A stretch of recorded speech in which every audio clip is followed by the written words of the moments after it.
Well, joining us now to give us a deeper look at the findings in the Pandora Papers and how Canadians are involved is Mr. Will Fitzgibbon, senior reporter at the ICIJ and a contributor to the Pandora Papers. Sir, welcome to Forum Daily.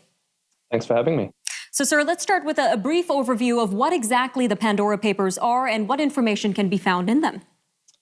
The Pandora Papers investigation uses almost 12 million leaked documents from offshore tax havens around the world that show in really unique detail how the world's most powerful politicians and rulers, as well as millionaires and billionaires, celebrities, and even criminals, have for decades set up obscure, secretive shell companies, trusts, and bank accounts to move money, seal deals, buy property, and in some cases, hide assets from tax authorities.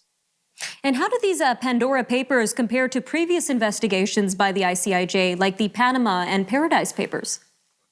The Pandora Papers investigation really is jaw-dropping in terms of what it tells us about the role of politicians in the offshore system. We have more than 300 current and former politicians from around the world, including 35 former and current world leaders and heads of state. That's more than 3 times more the number of politicians we've seen in past leaks. And that's just about one category of individual, not counting billionaires and, as I say, celebrities too. And following the findings of these Panama Papers, world leaders promised reform and change. So do you think the Pandora Papers lead to any positive changes following the Panama Papers?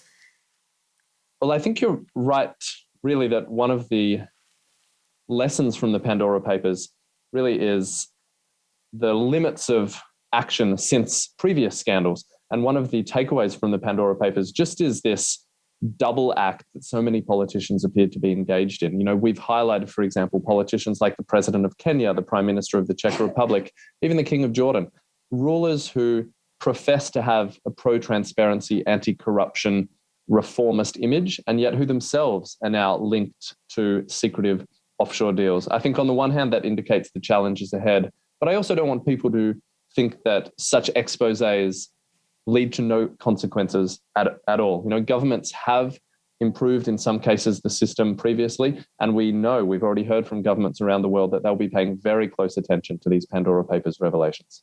All right, sir, just about 2 minutes left, but let's get into the Canadians named in this report. Who are some of the prominent Canadian figures named? Well, look, let's start with the elephant in the room, which is the fact that although a number of countries have their presidents and prime ministers named, there obviously aren't any hugely important Canadian politicians or public figures involved. That shouldn't surprise listeners and readers. The same is true in the United States of America. That's not to say that Canadians are not involved in offshore schemes and tax avoidance and evasion, just like any other countries. Let's remember that the Pandora Papers, even though 12 million documents, it still only refers to a small sliver of the offshore industry, which really should terrify us all. But in terms of Canadians, I understand the CBC and Toronto Star, our partners there, have identified at least 600 Canadians with offshore assets, and I'm sure the CRA will be interested in looking into those. And there, of course, have been a few high-profile sports people. Jacques Villeneuve, I believe the CBC has written about, for example, as linked to having owned offshore companies. And no doubt there will be more stories in the coming weeks about more Canadians.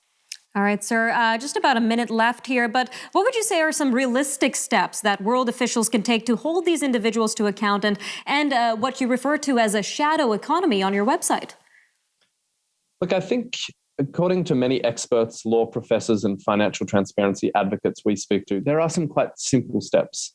Why is it that just because you're rich or just because you have power, that you're allowed to hide your identity from authorities? If you want to buy a house, if you want to sign a deal, why is it that you can do that through a shell company that means your name is not made public anywhere? I think many of us would just think, and many experts have said, let's abolish secretive companies, make transparency, make public disclosures obligatory.